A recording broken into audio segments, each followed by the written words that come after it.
Welcome to Toffee TV. It is the second of our World Cup previews. It's Group B, it's Portugal, it's Spain, it's Morocco, it is Iran.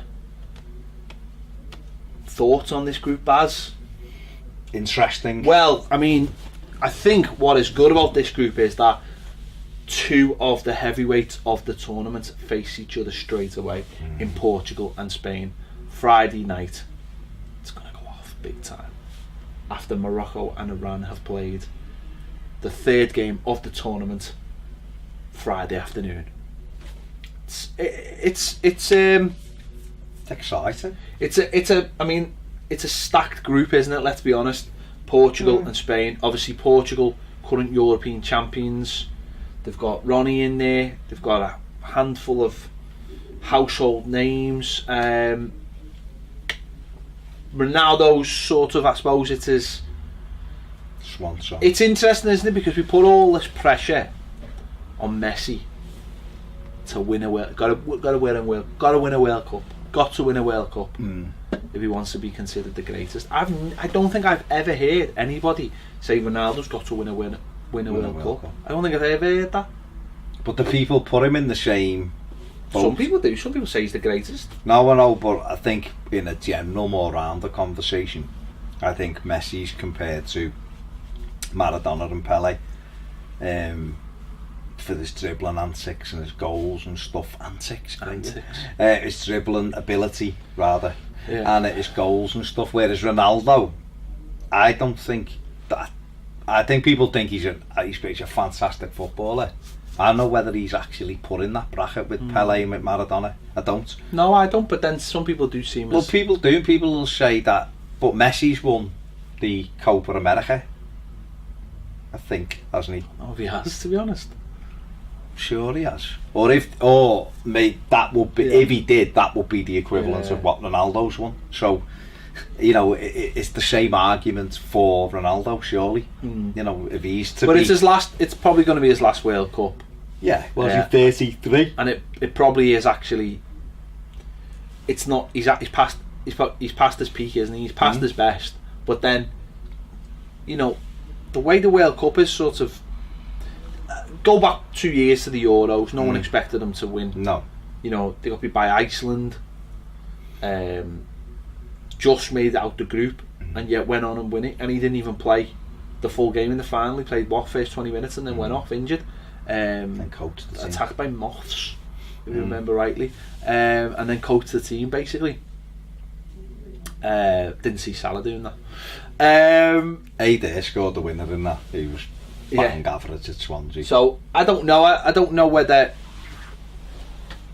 I expect them to get out the group, but I don't expect big things from them because I don't think, apart from Ronaldo, I don't think they've got a goal scorer as such. I think they've always struggled with it. I think they've always produced good sides, but never had that goal scorer. And then obviously Ronaldo come to the fore, so that really helped. But I don't know if they've ever had that real goal scorer who could take them up to the next level. No, that's been a problem for them. They've always had good players like Quaresma. They've had Samar. Remember, Samar was the big thing, and abilities being a João Moutinho. Going back, they had Sousa and players like that. But the strikers were always like Helder Postiger, who had come into Tottenham and got one goal, or so probably scored against Everton. The odd goal, and they've never had, like you say, an out goal scorer really, which. All their ability has been spread around the pitch, but never really in the probably where they needed it, at the peak time. And he's the one, but they needed another one with him because he's only really gone into being a centre forward in his latter years. He was a wide player. He was a player who played off the striker, and I think they needed someone to take the physical elements away from him to allow him to do his thing, and he'd never really had that. Spain are an interesting team because obviously having won a World Cup, a couple of European Championships, and then fallen flat last time out, I don't know how much is expected of them, but because there's not that much expected of them, you look at the side, you look at the players, and you think, they've still got a really good team. They've got. I think they've had to change the style slightly with Costa being up front. You know, but they've still got so much talent in that squad. I mean, the talent they've left out's incredible. So the talent they've got in it, and it'll be interesting to see them in the group stages to see how they put it all together, and if they can find. I mean, in the past it was you knew what you were getting. You were getting that pressing style, but added with the tiki-taka, but added with, you know, seeing Ramos there, you know, you added with that kind of bit of steel and a bit of directness when they needed it. But there was just such a fantastic football inside, and you know, the way when they beat Italy 4-0 in the Euros, it was just ridiculous how good they were. But so I think the group stage, I think it's an interesting group stage, because obviously having Portugal in there, I suppose they're nearest rivals in terms of location, and then having two sides that could present challenges, because they could shut up shop, or they could be a little bit more. Morocco strike me as a team that might be a little bit more physical. Iran, I imagine, probably would be physical as well. So, but they might shut up shop, and that'll be interesting to see whether they can break them down. I think that gives them all the key ingredients to see how, you know, whether they can put it all together. Do you know what I mean?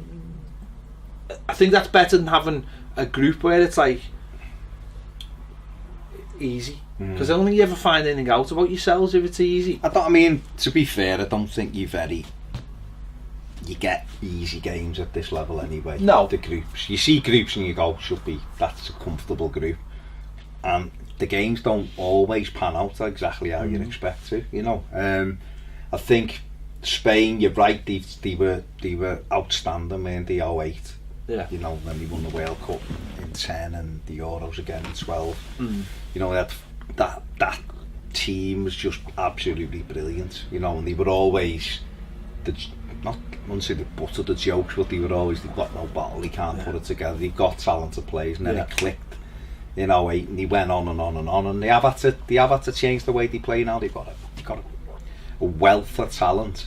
But at the top end of the pitch, you know, there was Torres and there was David Villa, you know, and but it was also Xavi and Iniesta pulling the strings. I know Iniesta's still in there, but and they had Pedro at times. You know, these smaller, faster players. Now they've got that physical presence of Diego Costa, who will cause problems for teams, and they flank him with players who can get goals as well. So, but they've still got the ability in the midfield. They've got, you know, that level of control that they're technically a brilliant side, but they could go, you know, either way, couldn't they? The ability's there for them to win it quite comfortably, but if they're not heavy in terms of the goal scoring, I think they got. That's what I'm saying about the group. I think they get off to a good start. You play Portugal, you know, first game.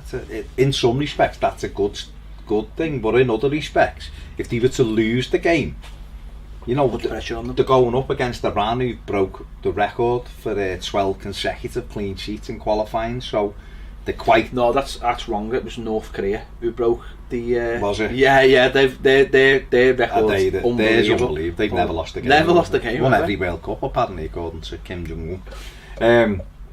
So they're obviously defensively very, very disciplined. You know, and I shouldn't imagine they're going to come out all guns blazing against those sides.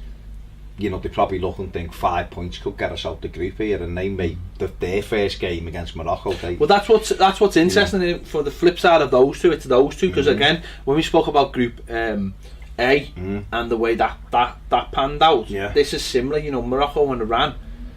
If that's their winnable game, you know, if they can get that win in that first game and then suddenly go into that second game, you know, especially if the winner of that one plays the loser of, you know, well, it could obviously happen. But if the winner of one against the loser of the other, and then all the pressure suddenly is on. It's a pressure game, isn't it? It could be interesting. You know, get a draw in that, and you're 4 points up. But I mean, both Morocco and Iran have got players to look out for. I mean, Morocco have got more household names than what Iran have. You know, you're talking Ziyech at Ajax, who's been linked with Everton quite a lot. Fantastic player, good ability. You know, direct. We've seen him being brilliant on the way to the Europa League final last year. You know, and he hasn't quite been the same without Davy Klaassen. No, but you know, he's a very, very good player. There's Benatia at Juventus, the centre back, so he's obviously playing at a good level. So there's players who we know. You know, we've also singled out Sace, who's at Wolves. So people. Morocco are like, obviously they're always a nation. They're a nation who are. That you can see Morocco from Spain. For a start, you can. I mean, that's actually that's 2 derbies. Yeah. Technically, it's not. Well, Gibraltar's not. Well, let's not get into that. Yeah. But you can on a clear day. You can see Morocco. You're not doing that. You can see Morocco. So actually, that's 2 derbies. That's 2 derbies. But Morocco, because they are right on the tip, it is that mix of like a European. You're just thinking of El Hadji and. No. You might thinking of El Hadji, you're thinking of Hassan Kashouf. No, but what's interesting about Morocco is they almost straddle 3 continents because they're right on Europe, they're in Africa, and you've also got you've got the Middle East, and you've got Asia, or they straddle really from their location. So you get different influences and style. A lot of their players coming to Europe, and you have a lot of players from that area who are. I don't want to say European rejects, but when you look at teams like Algerian and Tunisian and these kind of, they have a mix. They have play. They are the sons of people from Europe and things like that. So there's a lot of different styles. They have a lot of technical players in there as well. Yeah. So that'll be a good game. Especially in Spain, that'll be an interesting matchup of different cultures and stuff. So we've got Iran, picked out a couple. Jambas, who plays for.